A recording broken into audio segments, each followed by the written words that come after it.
In 1995, Newsweek published an article by Clifford Stoll predicting the internet would not live up to its hype.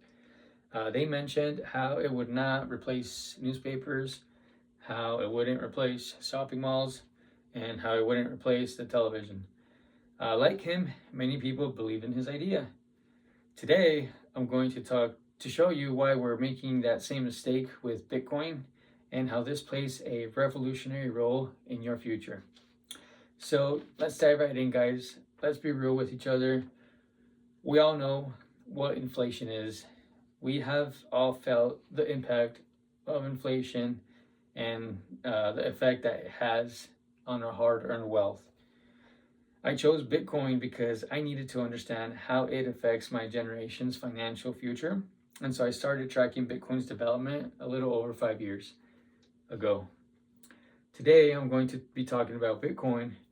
While traditional financial systems struggle with centralized control, slow transactions, and limited global access, Bitcoin offers a decentralized, more efficient, and universally acceptable alternative that is reshaping how we think about money.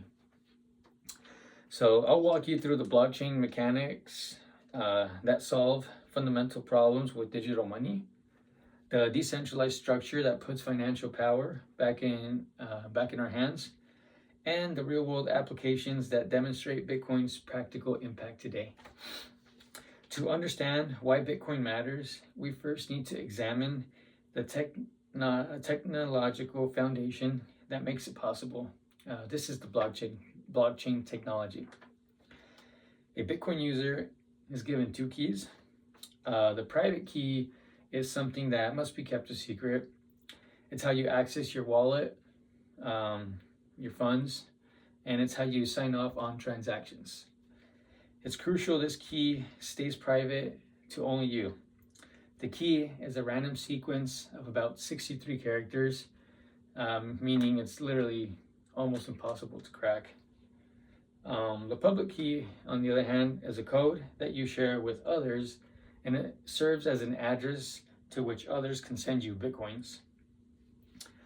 The blockchain security allows for greater trust, enhanced security, better traceability, increased efficiency, and allows for automated transactions. Now, these aren't just things I'm telling you to sell you on Bitcoin. These are real world problems that Bitcoin is solving better than our current financial systems.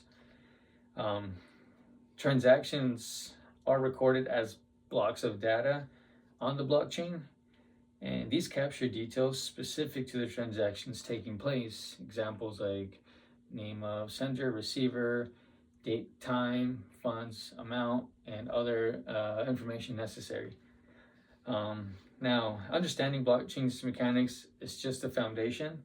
The revolutionary impact comes from how this technology eliminates our dependence on centralized financial institutions.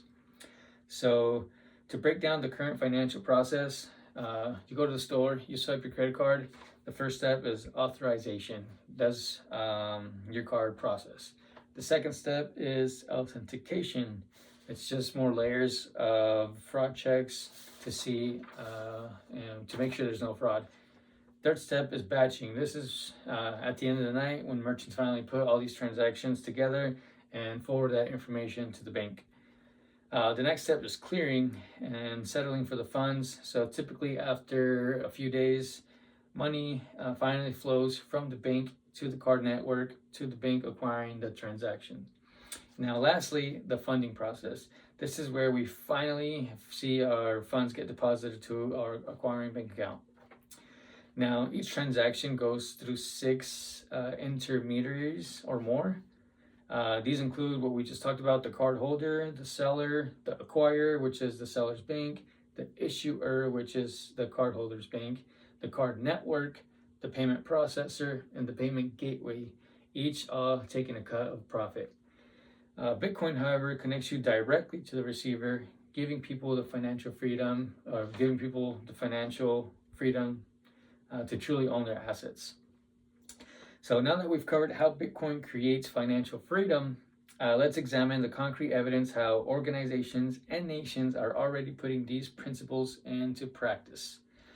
So this year, in March of 2025, the government passed an executive order to hold Bitcoin as an asset for our country. What does this mean? This is literally us investing in Bitcoin as a government.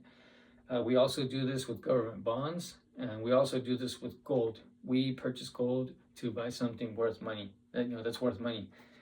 We're not doing this with Bitcoin. And another great example, in El Salvador, the country has made Bitcoin as a legal tender, meaning you can purchase anything in the country, and they have to accept Bitcoin as a transaction, as they would accept their foreign currency and typically the US dollar, like most nations do.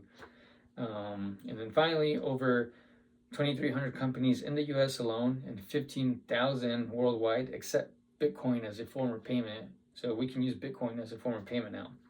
From the technological breakthrough of the blockchain to the financial freedom of decentralization to the undeniable evidence of global adoption, we've witnessed how Bitcoin addresses every major challenge facing conventional banking systems.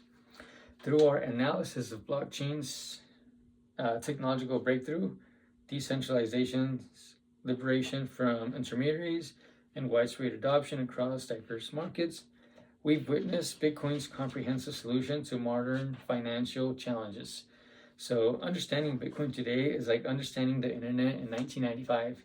Optional now, essential tomorrow. Thank you.